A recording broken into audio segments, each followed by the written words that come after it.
Hey guys, welcome to my channel.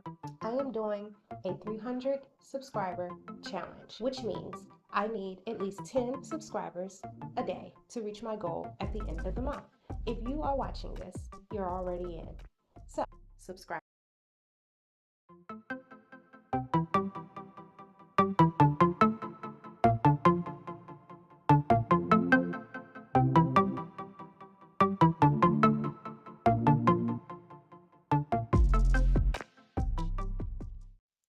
Hi guys.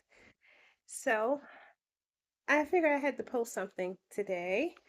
Trying to get in the habit of posting things um, daily. Excuse the quality. I just turned the light off down here just because it was attracting bugs to my window. Yeah, I use that window to let my kitty cats in. And I didn't want to open it with a bunch of bugs. So I'll turn it back on later. But you can still see me. Hi guys. I am feeling a little better. If you watched my last video from last night, I had to vent a little bit, just talking about my situation and life and all. But some days, better than others. And today is a better day. Today, I saw one video about how a man treats you if he really doesn't like you. And I want to dig a little deeper and talk about my experience and how I figured out that my ex was covert narcissistic. And I'll say has covert narcissistic traits because, of course, I'm not a psychologist or anything like that. So I can't diagnose anybody with anything. I just know what I dealt with and saw. So, but I truly believe that is what he is. But since I don't have evidence to say that he most definitely is, I'm just going to say he has those traits and how I figured it out. And him not actually liking me is, I guess, part of that. I always hear when people talk about narcissism and a narcissist, how everything goes. Like you meet the person and then they love bomb you and trick you, and then they do that and rush you into a relationship so you don't notice their red flags, and so things move quickly. The difference in my situation is I believe, and I say this because this is my situation, they don't have to love bomb you if you're already giving them the attention they need. The reason they love bomb you is to get you attached and hooked on and in love. But if you are already into them, and that's what my situation was. When we met, I looked at him like, oh, he's older than me. This is something different. He seems like a lot more mature. I feel like I really want this to work out. So he didn't have to really love bomb me because I was already in it. And I think he knew that and took advantage of the fact that I was already idolizing him, which I shouldn't have been, and putting him on this pedestal of being a good guy because he was portraying to be better than what I had dealt with in the past. So I didn't have to get love bombed. It was almost like I love bombed myself with telling myself how great he was when he was really not putting in that much effort. And I can point out things in the beginning that were red flags that I ignored because I just was thinking, maybe this is new to me, maybe this is how older guy is, or maybe, he's a no nonsense kind of guy. So, um, because he's so rigid and strict and everything. So an example of that is our first date. We went to, I think, IHOP or something like that. And I will say, when we would talk about those kind of things, uh, he would get annoyed or upset that how dare I not remember the exact details of our first date, because he has a memory of like an elephant, which really means he remembers all of the negative things and all of the things that he can hold against you. But anyway, so our first date was like at IHOP or something like that. And where we met on a job we were working at. And this is why I say I know it was a bewitchment. It wasn't this was spiritual. This connection was definitely spiritual, because before we even started dating, I didn't know anything about this guy. I never had a crush on him. I wasn't like somewhere in the background like, oh, I like him so much. I didn't even know who he was. All I knew was he worked on a forklift in the back of our job. Other than that, that's all I knew. Barely knew his name, and we barely even spoke to each other. I think we had like one very, very short conversation. And that didn't leave me like in awe of him either. And honestly, he was never really my type because, like I mentioned in my other video, he's bald. There's nothing about him that was like, oh, I really like him. And then at that time in my life, which is why I believe this spiritual attack happened at that time, I was putting myself in a space where I just didn't want to date. I wasn't trying to date. I wasn't looking for anyone. And I just wanted to focus on me and my kids, which would have been a perfect time to do this.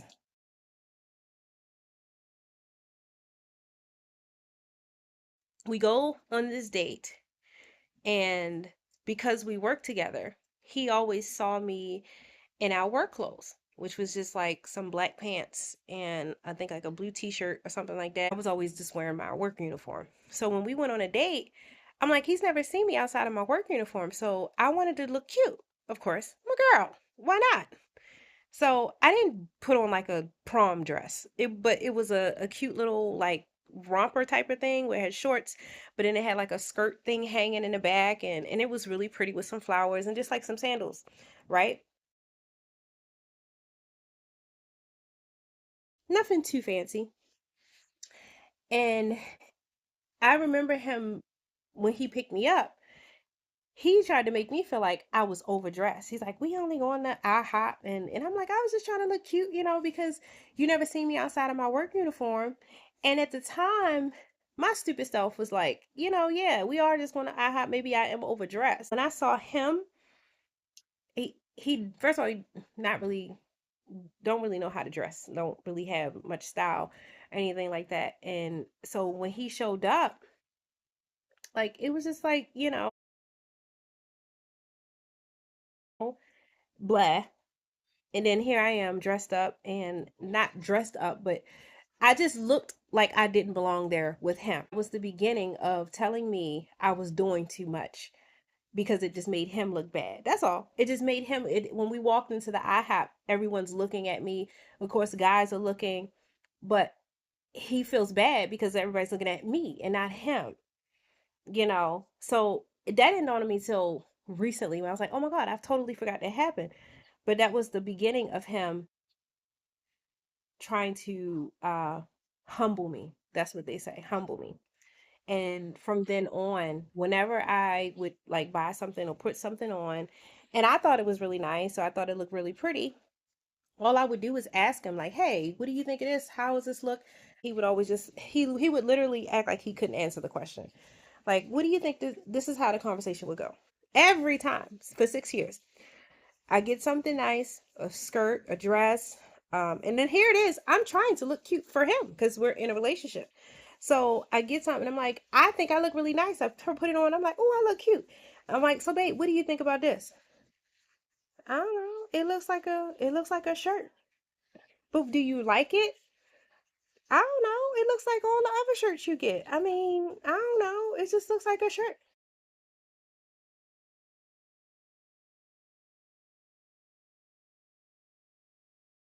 But do you like the shirt? Do you like it on me? I guess it looks fine. It's a shirt. It's just a shirt. Don't you always buy shirts like that? I mean, you always get shirts like that. Like that's how the car like it would be like pulling teeth just for him to tell his own girlfriend or so-called wife, because that's what he would call me, even though we weren't married and he was never actually going to marry me. He would just keep it was like pulling teeth just to get him to say, "Babe, I really like that. You look beautiful." And the only time he would say it, compliments only came when it was to make him feel or look good, or to look good in front of others, or to get something in return. So when he was taking me out to dinner and we were doing something, he wanted it to be a good night. And you know what that means. Of course. Oh, you look beautiful. I like it. But still, when I was asking for it, I couldn't get it because he didn't, it was always about him. When it's dealing with covert, it's very hard to point it out because with covert narcissists, they're not very outward. It's not like they just calling you names and getting smart with you. Everything is very, very passive aggressive. Everything is very low cut. I love that saying, death by a thousand cuts, because that's what it is. Death by a thousand paper cuts. Because everything is so, you gotta dig to really find the insult. And I'm sitting here, and a lot of times I would, after a conversation like me, just trying to get a compliment, I would sit baffled, like, okay, annoyed. Why can't you just answer me? I'm just asking. And then once he sees that I'm annoyed, then he will be like, well, you always look good in whatever you get. I like what you put on. Then he'll try to clean it up because that's the covert part, right? His narcissism would fall out, and then he would start to tuck it back in. I didn't know what it was then, though. I didn't know what it was. I knew nothing about covert or narcissism at all. That was God that put that in front of my face. I had no idea. And these are all ways he would secretly show that he was jealous, didn't really like me as a person, was just taking advantage of whatever he could get out of the relationship, because before we were together, there was no light in his life. I mean, we went to Bermuda because I paid for the trip. We went on a cruise because I paid for the trip. I was buying them Jordans every year. You know, um, I was the one who looked for every house that we lived in.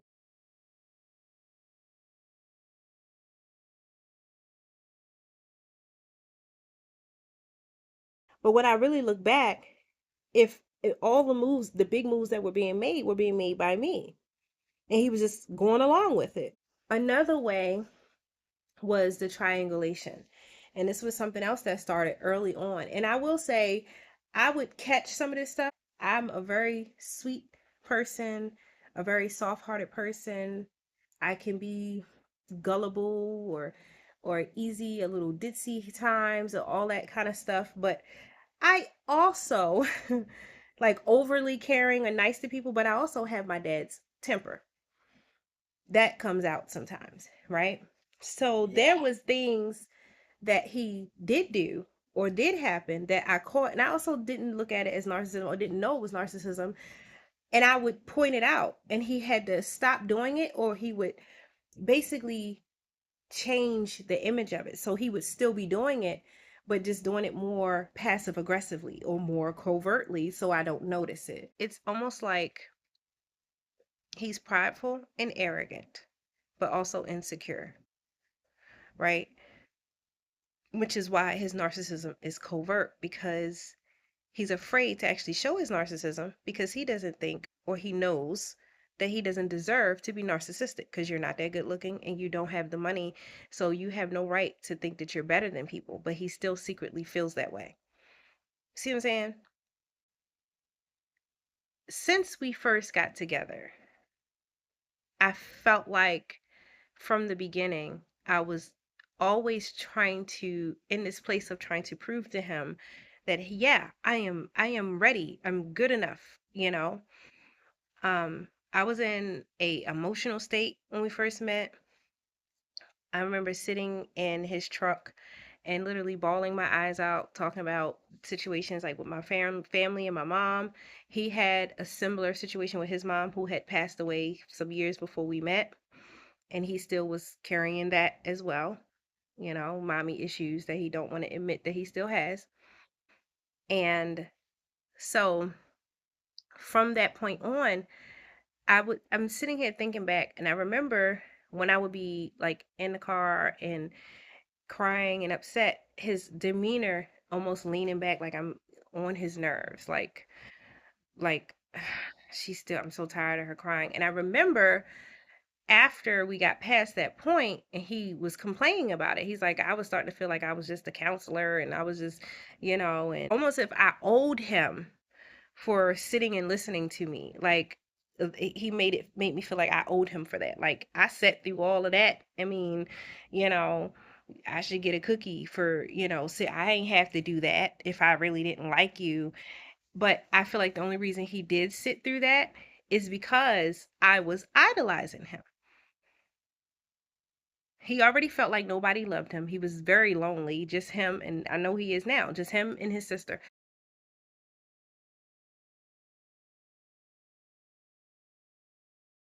There's a difference from having a peaceful home and a just bland, boring, and empty home. And that's what they had. I remember going over there and it felt empty, just sad. Holidays, sad. All sorts of things sad because they don't do anything together as a family. They don't really, it's just him and his sister. Everything is just quiet and they're just sitting around talking about people. Really, just because they mad that they don't have the same family dynamic that I and my family have or other people may have. So they just sat at the table talking about people in this empty, quiet, boring house. No decorations, no nothing, barely furniture. And honestly, he was only eating peanut butter and jelly sandwiches until I came along. Anyway, he would make me feel as if I owed him something for listening to my crap at the beginning. And of course, other things. Like I said before, meeting a man and he's constantly telling you all of the things that he doesn't like and then pointing them out in you. And I was like tweaking these things to make him comfortable. I remember him asking me, why do I laugh so much?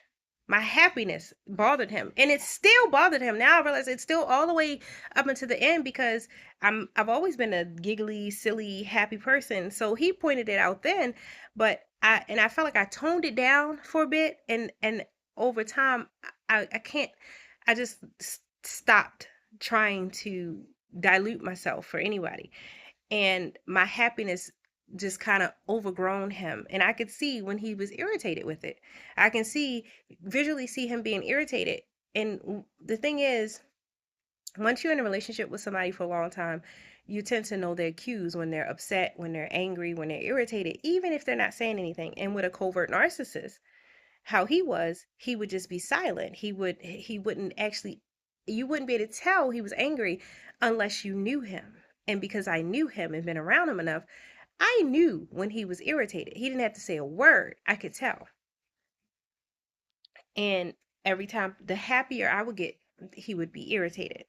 And he said that from when we first got together. I should have noticed then when he was telling me he did, why you laugh so much, you know? And I'm like, like he was saying it's like nervous laughter when I talk about certain things, and why do you say this word? Like nitpicking at stuff,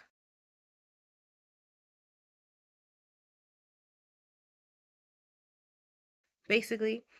And then talking about his exes.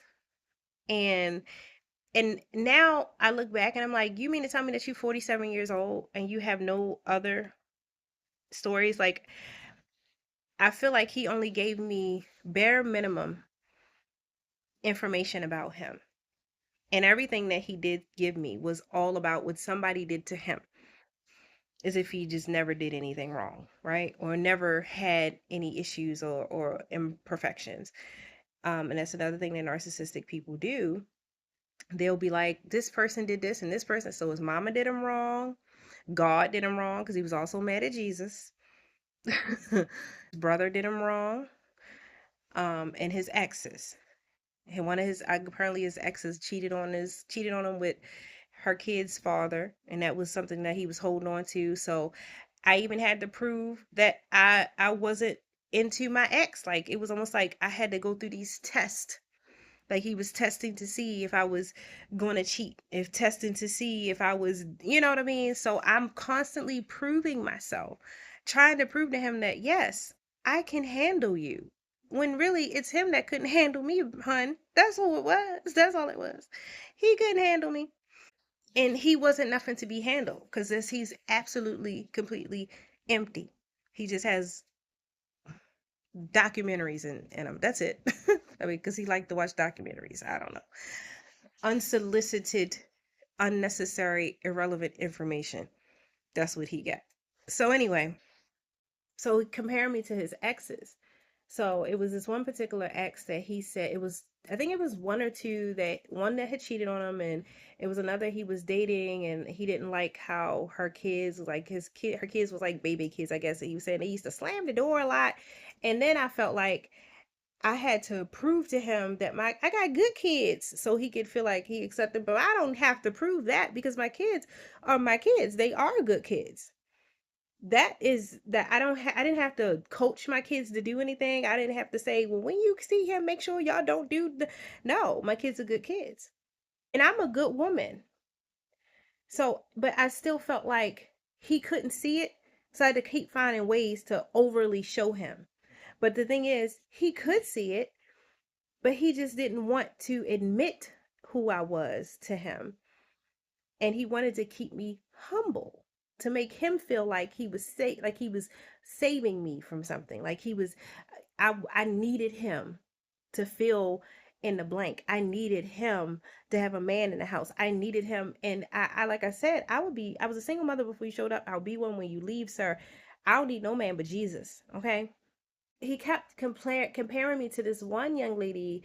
And I think he said that, because the way that they used to talk, like he felt like they would have more intellectual and deep conversations, and he kept making it seem like I wasn't going deep enough with him and we weren't having deep enough. Child, that's a lie, because I told him so many things about me, stuff that I've never told anybody and talked about with anyone. However, he's only gone surface deep with me. He ain't never really went that deep.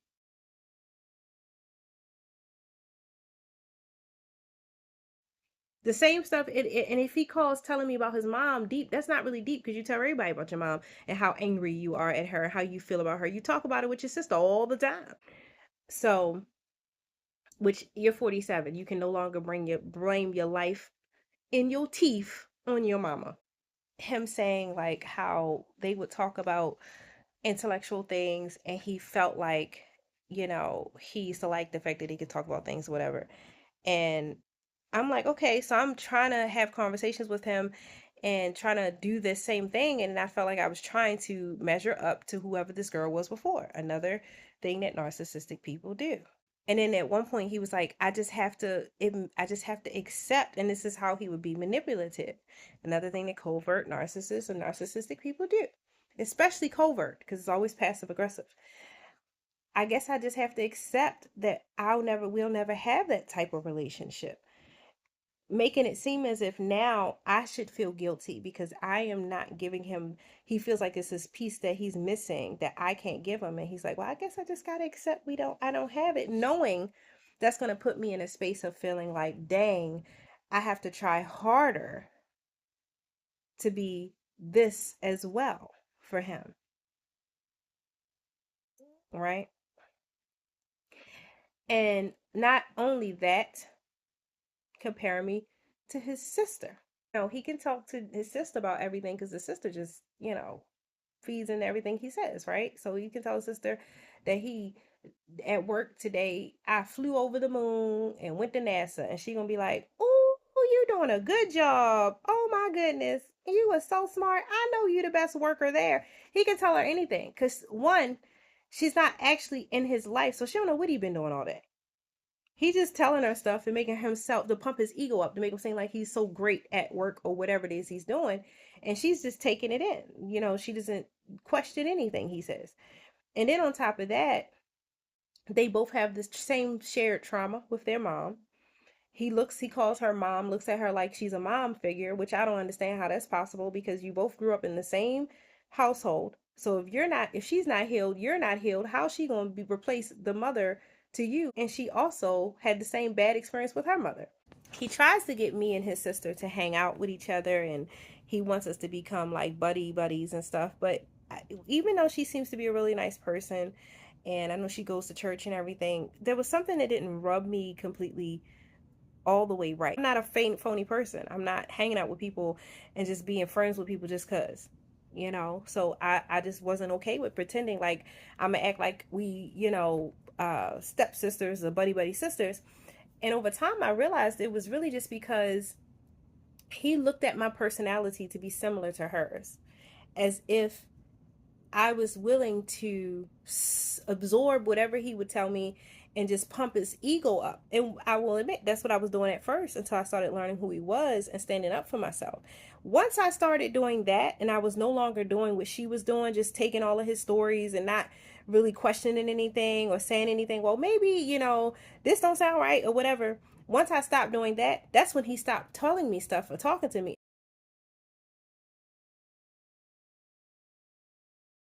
Stop comparing me to your exes. I'm not them, and I'm not going to be them. If you wanted to be with them, you should stay with them. That is when he separated the two of us. That's when all of a sudden his excuse was because you don't like her. It was why he don't invite her to the house, or you know that's what narcissistic people do. They separate you from their family and the people closest to them, so they can give their family a different narrative than what is actually happening. And talking about whatever to his sister, probably talking about me, telling her stories backwards than how they actually happened, making himself sound like the hero and all of the stories, or making himself like, when I'm doing stuff like giving out stuff to the homeless, when I'm passing out Christmas packages and passing out food to people, or when we get in a house, or when I'm looking for a house, or we just got a place, or we just got a car, telling the story to her as if he has anything to do with it, when really he just sat back and let me do all the work and then just went along with the ride. Right? Making it seem like we are doing, yeah, we are about, when we ain't did nothing. He just was sitting there complaining about everything. I mean, literally everything. I mean, every house that we got, I searched for it. I found it. I talked to the people. I emailed the people. I sent them the money. That's how it always went. We wouldn't have moved if it wasn't for me doing any of that work. And it was like dragging him, a toddler, along with me. And now I'm like, that was part of seeing him not really liking me. It was like, I'll go and take advantage of it, but just so you know, even though he worked and stuff, he's like, I can't. He's making it seem like I'm not willing. Basically, what he's saying, I'm not willing to put any money into the ring.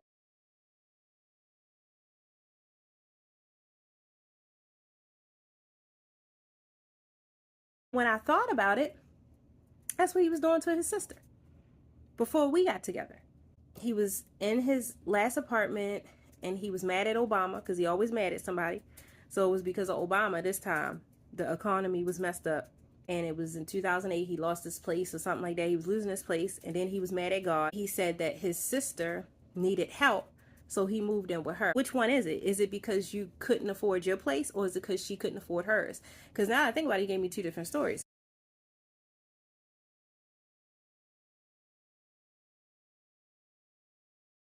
The same thing when it was when we were living together. But the rent, that's you. I'm not really trying to put into that. He, I digress a whole lot. Anyway, triangulating me and his exes and me and his sister. And really just to make me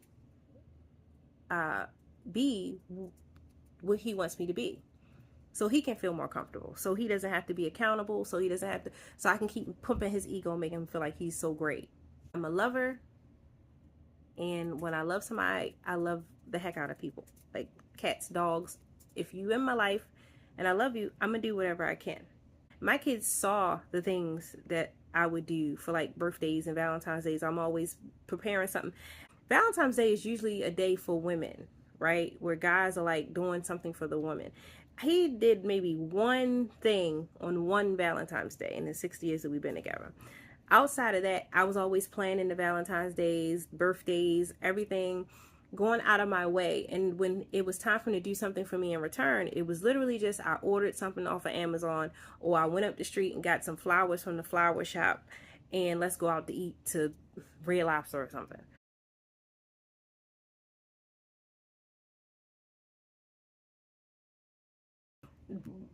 Little to no effort. Literally little to no effort. The proposal was little to no effort. And I say all of these are subtle ways of a covert narcissist showing you that I don't really like you like that. And every time my personality shows, he would make it seem like it was an irritant, or, I can't possibly do, if I do anything that makes him look stupid or say anything like we watching a movie. If I'm watching a movie that I like, I'm enjoying the movie, he will literally sit there and act like he don't understand. Like, you ain't stupid. But he sit there and act like he don't understand the whole movie. I don't get it. I don't get it. I don't get it. I'm like, and I'm explaining it to him, but he purposely not trying to get it because he just don't want to get it. He doesn't want to validate me in any way, even if it's down to just the movie you want to watch. I'm not validating you. That's all that means. And then down to things like, music, and I mean, just anything that I am interested in, he would make it seem like it's so, you know, that's so whatever. I'm smarter than you. I watch CNN news. So the stuff I like is smarter, more important, right? That kind of stupid stuff. And I'm like, okay. And when I would try to get into the stuff that he claimed to be into, like politics, he would act like irritated with just having a conversation. His sister makes him feel like he's the smartest man in the room, right? So if we're watching a documentary and I notice something, I'm like, what did that look stupid? Or why not? He's irritated because I'm challenging him. And he don't like being challenged because he's actually stupid.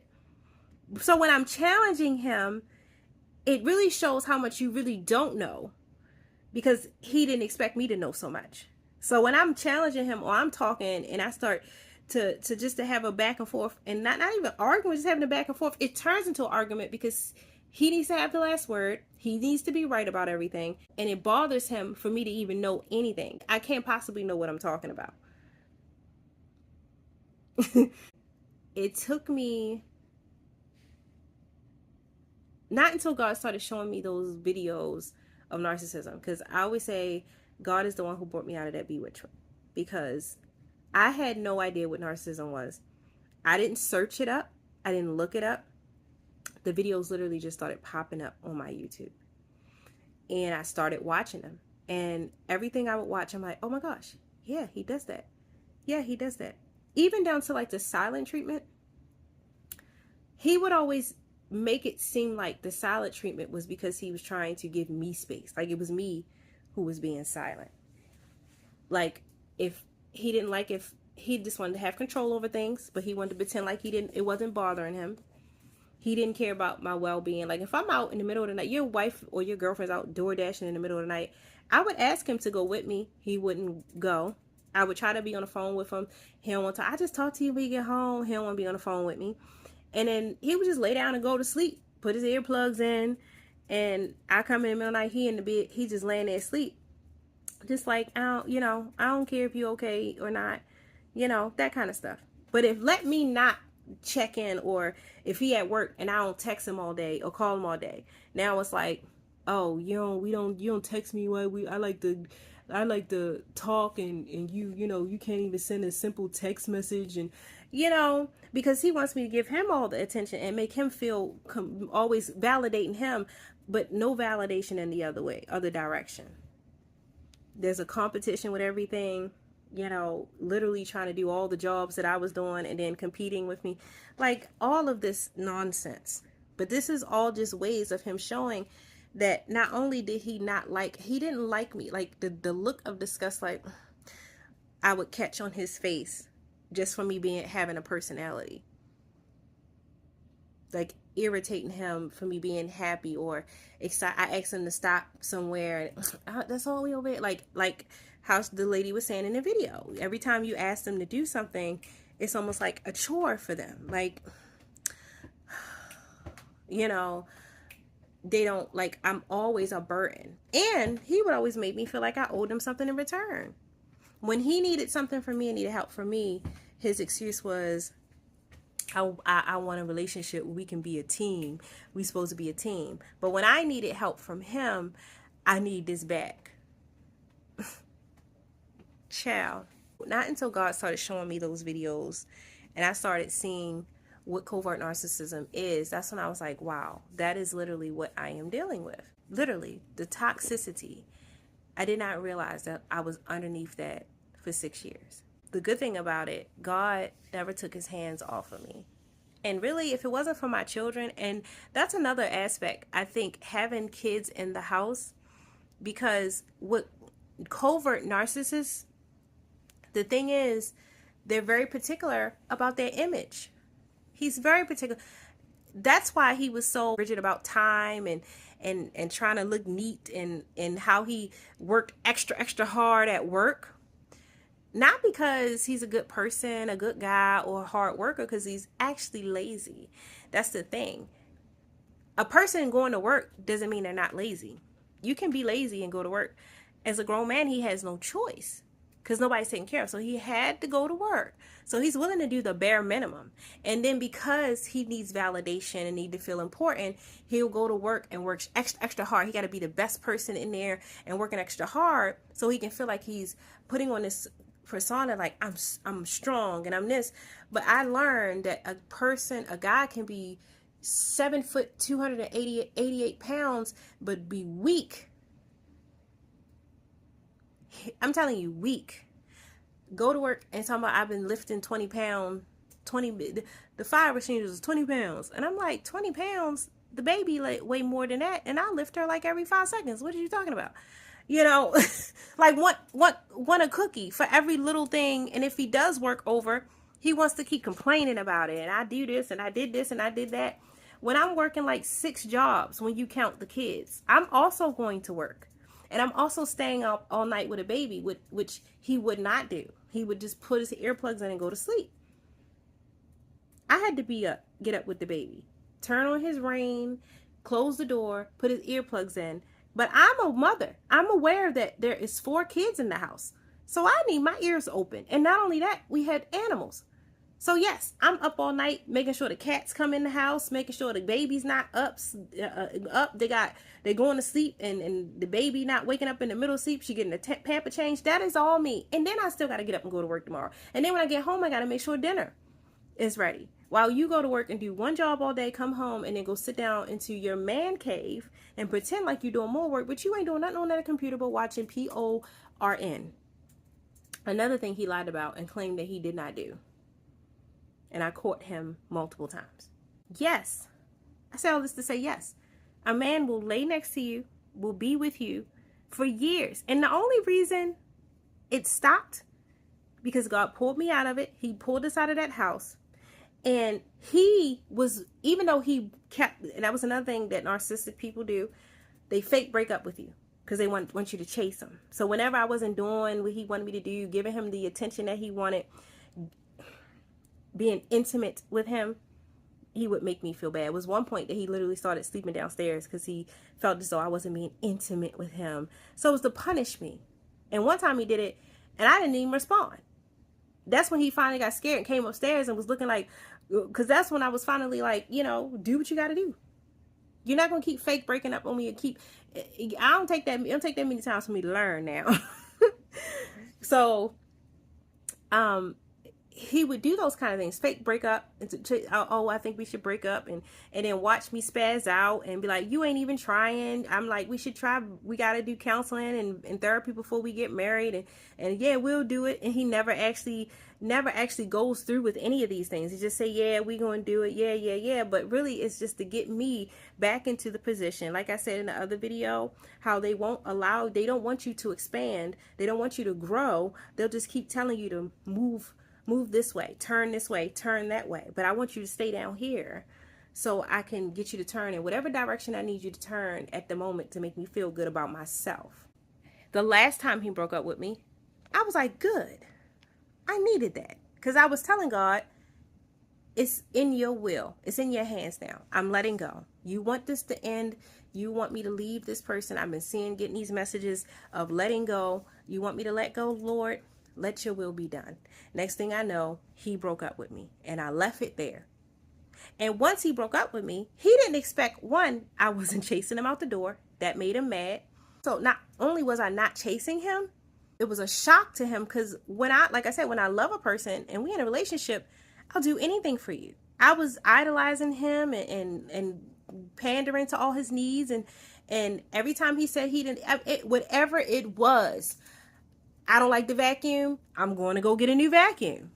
I don't like the microwave, I'm going to buy a new microwave. I don't like the broom. I went and literally, I'm not even joking. The broom was too short. I got a taller broom. I'm telling you, everything he complained about, I went to fix it.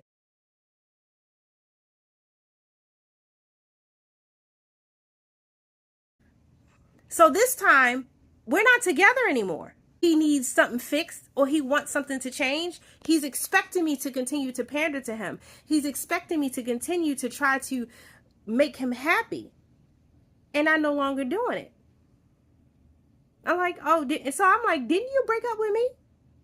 So now you mad that I'm not giving you the attention you want? Make it make sense. Blocked him, blocked his messages, and left it there. Because we ain't doing that no more. This is hashtag 2025. Stop wasting people's time.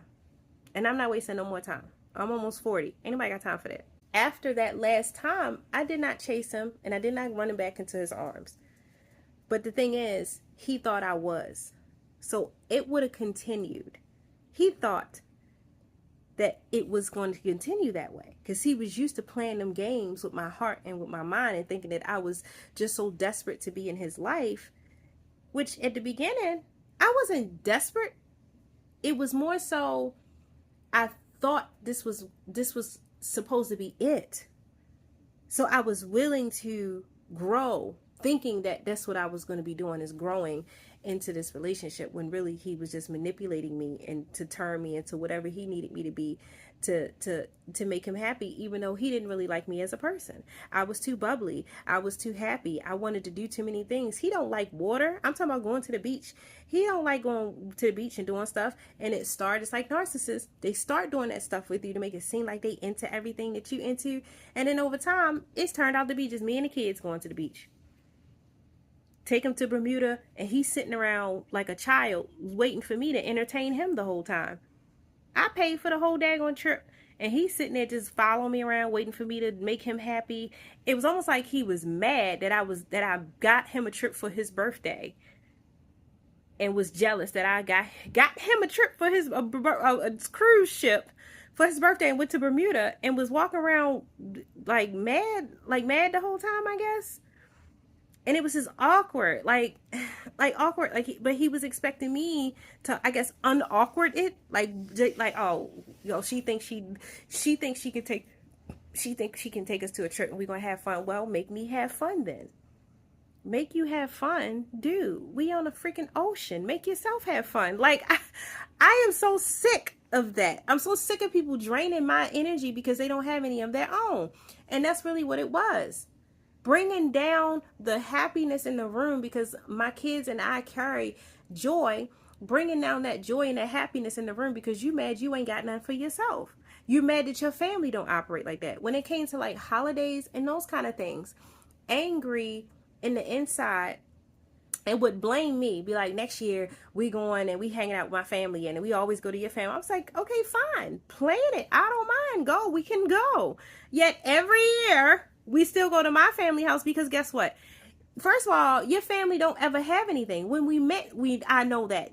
Been told me that, and I've experienced how boring and sad the house is when it's time for the holidays to come, because your family don't get together for holidays. So what is you talking about? I'm not stopping you from going to some big party that your family is not having. You're just jealous that your family isn't doing what my family is doing. So he went the first couple times, and eventually I'm not going no more because I'm just mad that my family not doing it, and I'm actually jealous that you got somewhere to go. So I'm gonna try to, like narcissistic people do. And this is what I mean.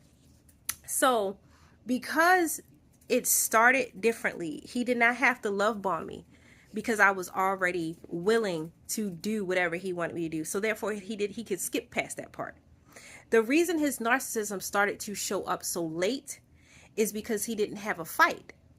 Narcissism usually comes out because there's a friction or something that is fighting them, that's making them accountable. But because I was just willing to do and give whatever he asked, he never had to get defensive. He never had to get to that point. But once I started to speak up, once I started to just be myself unapologetically, once I stopped and start putting him in his place, like, you're not going to compare me to your sister, you're not going to do this, you're not going to do that. Once that stuff started happening, then I start seeing him being jealous of me. Then I start seeing him competing with me. Then I start noticing that he's paying attention to every little thing that I'm doing because he either wants to hold it against me or he wants to copy it. Then I start to notice him being possessive over space. I want my stuff on the nightstand right next to the bed, and you got to put your stuff all the way over there because I'm more important to you. That childish mess. Once I stopped giving him whatever he wanted, it came out late. And I guarantee you, if I had stayed, it would have gotten worse, because that's where we were. It was showing more and more. I remember one morning I was driving to work and he was in the passenger seat because he door dashed during the day and I still was working that part-time job. So I'm driving to work. This is what I felt, and literally felt in my spirit at that time when we was in a car. It was like God was telling me, there's a spirit in the car with you that is trying to subdue you or whatever. And I was like, and in my head, I'm like, the devil is a lie. You're not going to send me into work with this negative spirit over me. So I prayed, turned up my gospel music, prayed all the way till I got to the job. My daughter's in the back seat because she had to go to school. Summer school, right? I think she had to go to school. And he's supposed to be dropping her off. So I get there. Soon as I park the car, he takes his hand, turn the radio down with an attitude. That's that covertness, right? See, nobody else would have noticed that. But I noticed it because, one, been in a relationship with you for 6 years. I know what it looks like when you're angry, especially since you always passive aggressive with it. Second, because it was just, all I did was just turn the radio down. But it was clearly with an attitude. I clearly saw it was like, shut up. That's what it was. He was mad. And I was like, don't turn my music down. Like, what are you doing? He's like, I was just trying to hear what people, ain't nobody in the car talking. Nobody's talking. But he's talking about he trying to hear. Trying to hear what? Ain't nobody talking. He was irritated with me praying and playing gospel music because my joy was bothering him. And it was getting worse. He was getting more and more irritated with my happiness because he could not, there's nothing he could do could dim it. He couldn't dim it. He couldn't dim my shine. He just couldn't. He was trying to find ways to do it. He kept trying to put everything, guilt me, make me feel bad about myself, tried to make me feel like I wasn't worthy of space, trying to push me to the corner of the bed. He was trying really hard to put me in a space where I'm below him and I would not allow it no matter what. And he was angry about it. But he's covert, so he can't overtly show that. And with kids around, he couldn't show it because he's trying to keep up an image. So in front of the kids, he got to act like he's got it all together. He's a good guy. He's a good dude. You know, he's a nice guy. He's not, he and this, that, and the third. But I mean, I'm sitting here loving on this man, like trying to love on him, just sitting there marveling at his ugly little face. And, and I don't get half as much attention in return, like not even a little bit. Talking about breadcrumbs. I can't even get a foot rub, a hand rub, a back rub. And I actually have back problems. Like I've been having actual legitimate back problems that I've been to the hospital and doctor for over years. And I would give him back massages and everything all the time, teaching him how to stretch and all that kind of stuff and for his muscles. I asked him for a back massage. He can't go more than 5 minutes and then be like, my hands hurt. My hands hurt. That's what I'm talking about, weak. But walk around want to get pumped when people say he looked like a football player. Yeah, because he was stocky, but that don't mean nothing. I learned that means absolutely nothing. He was weak as I don't know what. Phony, fake, just faking it all, wasting my time. That's exactly what he did. The only good thing that came out of it is my daughter. So, and that's what it looks like when a guy is with you and don't actually like you. But he stayed with me because if it wasn't for me, he wouldn't have lived in either one of those big houses because we had some nice places in a nice neighborhood. The car that we was driving, it was under his name, but we wouldn't have had it if I hadn't pushed for it because I drove my truck, which was breaking down on the highway. He let me drive up there by myself with my truck that was about to break down, which means I could have broke down on the highway at any time, and he was just at home letting me do it. Like, he didn't care about my well-being. Just go on, do what you're going to do. I don't care. And then just benefit off of whatever it is I went to do. And God showed me or told me that there was a man hiding in your tree eating your fruit. And he's that man, just sitting back there chewing on all the stuff that I was getting And then taking, like he was doing something, wasn't doing a daggone thing, wasn't doing nothing but just sitting in the background, watching me do everything, wasting my time. So I know what it feels like to be in a relationship with somebody who doesn't actually like you. And it doesn't feel good to feel like you're constantly trying to get their full attention. Them pretending like they're giving you their attention, but they're really not. And then pretending like it's a reason, like it's something that you're doing. That's why every time we had an issue, it was always my fault. If we're not being intimate enough, it's my fault. If we're not talking enough, it's my fault. If we're not getting deep enough in conversation, it's my fault. If we're not spending enough time, it's my fault. So he didn't have to put in no effort. All he did, again, complain about something, and then I would go fix it. Totally one-sided relationship. That's what it was. Period. That's what it feels like. A one-sided relationship. Single mother in a relationship. Still feel like a single mother. Still doing it. And then the crazy thing is I would be out doing things and there would be men and be like, you single? And I'm like, no, I'm not. And they're like, for real? Because it looked like I am. It looked like it. Like, be seeing me doing stuff, and it's like, men will be like, why your man got you out here getting gas? Or why your man got you out here, this late door dashing? Or why, you know what I'm saying? And he just home in the bed. No concern. And didn't even want to talk on the phone with me. I like to talk on the phone with him. I just would when I'm door dashing, I would sit on the phone, just want to sit on the phone, talk to him while I'm working.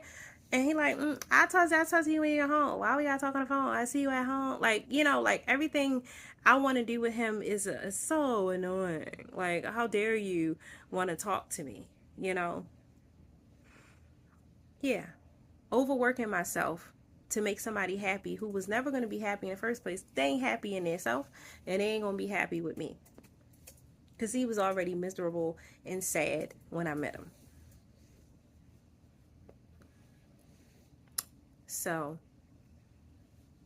that's a really long way of saying, yeah, men will definitely be with a woman that they don't love, and they will do it for a long period of time. And they will make you feel bad for it. They'll make you feel like you're the problem. 6 years of feeling like I'm the problem. Feeling like I'm still not enough. I'm still not doing enough. I'm still not working hard enough. Dude, I was door dashing, delivering flowers, and working at that part-time job. 3 jobs. And still feeling like I'm not doing. He still was still doing one. No matter how much he was struggling, about to lose the house, he wasn't willing to do any extra work. It was all my fault. He was expecting me to do all the extra work. Anything wrong, I gotta fix it. I'm so glad to be out of that. And I can talk about it now. I go back on and think about certain things, and that's how I learned about what I was dealing with, because I started to look back on situations that I didn't pay attention to at the time, or things that was said, or things that happened that I didn't pay attention to at the time. And now I look back and be like, dang, yeah, he most definitely did not like me, and most definitely is a covert narcissist. Period. I don't have no question about that. But we're going to say he has covert narcissistic traits. And then, what is it? What about you? Is that what aboutism? Is that what they call it?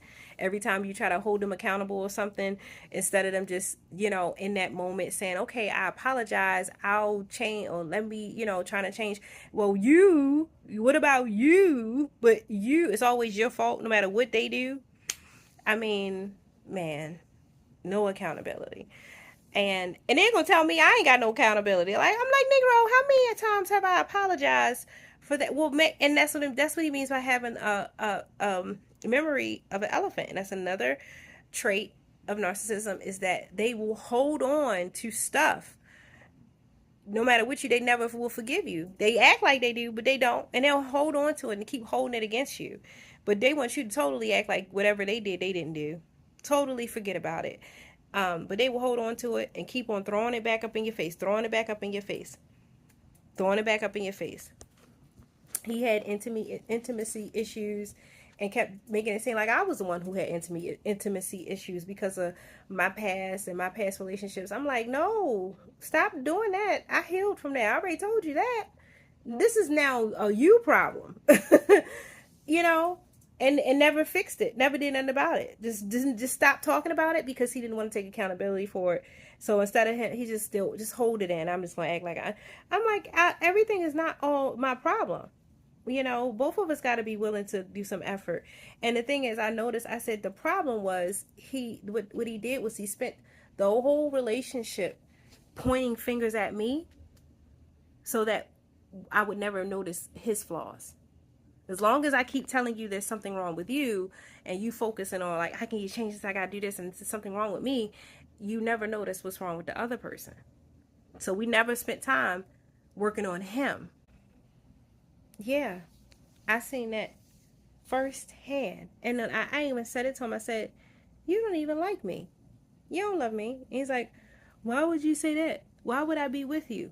That's another thing narcissistic people do. I'm with you, aren't I? No, that don't mean anything. That means absolutely nothing. Because you are with me because with me, you have a life. You're not just existing. You're not just sitting in your sad little room with your headphones on, staring at the wall. Because that's exactly what he was doing. Exactly what we were doing, what he was doing. Laying in the bed with his headphones on, staring at the ceiling. That's how sad his life was. So I brought life and love and light and excitement and a new place to live and all sorts of other things. Food. No more peanut butter and jelly sandwiches, girl. I'm making lobster tails and I'm making you food, like real good food, dinners, and pampering you and catering to you like a wife does, even though you ain't made me your wife. I'm giving you all this treatment that you don't even deserve. That's why you're here. You were enjoying my presence because my presence made you feel important, way more important than you really are. That's why.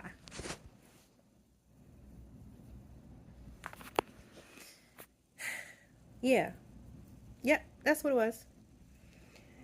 So, I hope that other women see videos like this and pay attention to their relationship, because it was because of videos that I saw of other people talking about their relationship, their past, and people talking about narcissism, and it really started to really realize what I was dealing with. So I hope that other women out there dealing with that sees these things and can learn from my mistakes.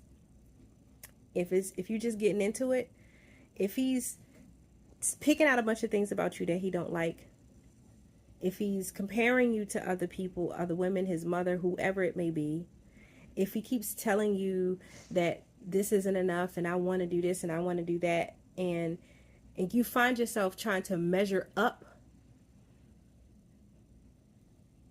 that's a problem. If you constantly feel like you're working really hard to either get his attention or to keep his attention, or he's making it seem like I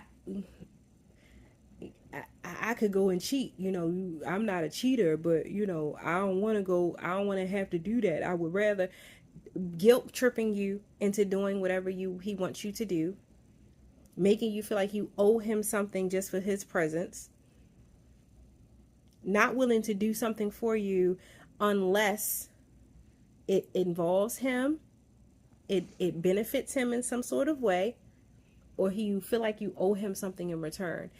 Even if it's not actually said, you feel like, oh, I gotta make him whole now. He moved this furniture for me, and oh, thank you so much. Like, you feel like you gotta beg him to make you feel like you're deserving of his time.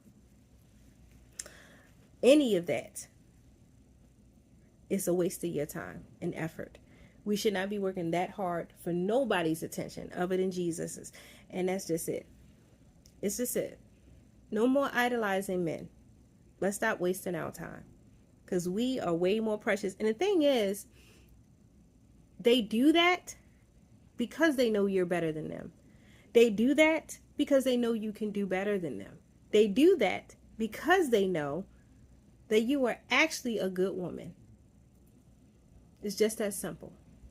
It was like he got with me when he first met me and looked at me like, you poor pathetic little thing, because I was going through some things and I was emotional, and he saw me in a low space, and he was pretending, saying like, most guys would take advantage, but I ain't going. That's exactly what he was doing, taking advantage.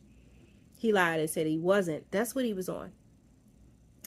And he's looking at me as this poor pathetic little girl, but she's willing to do whatever I want her to do. She's bringing me food, bringing me lunch, and oh my goodness, she's going to take care of me. So I can deal with it. I don't really like her like that, but she's going to do whatever I want her to do, so I can deal with it.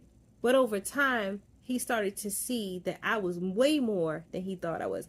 Turns out, I'm actually smarter than him. Turns out, I'm actually stronger than him. Turns out, I can actually handle things better than him. Turns out, he didn't deserve me and couldn't even handle me. So he was doing all that to stop me from realizing that he was never worth my time. So he had to make me think that it was me that was the problem.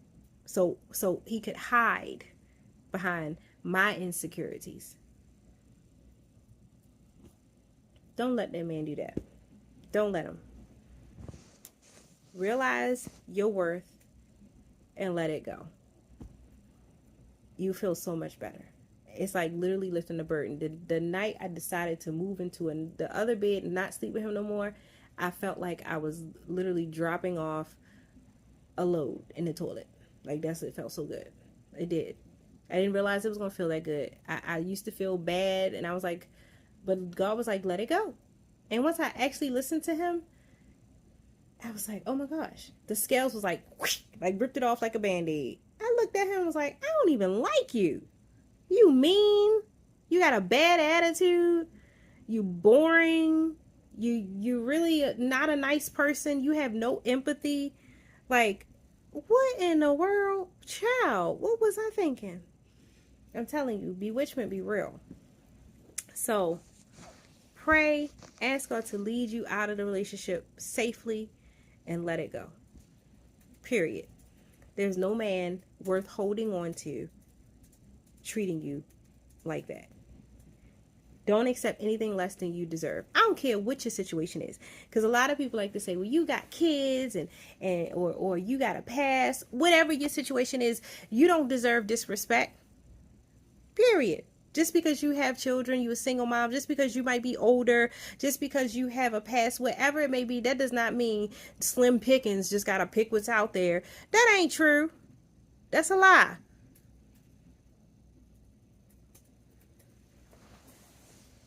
You are beautiful. You are lovable. You were fearfully and wonderfully made in his image.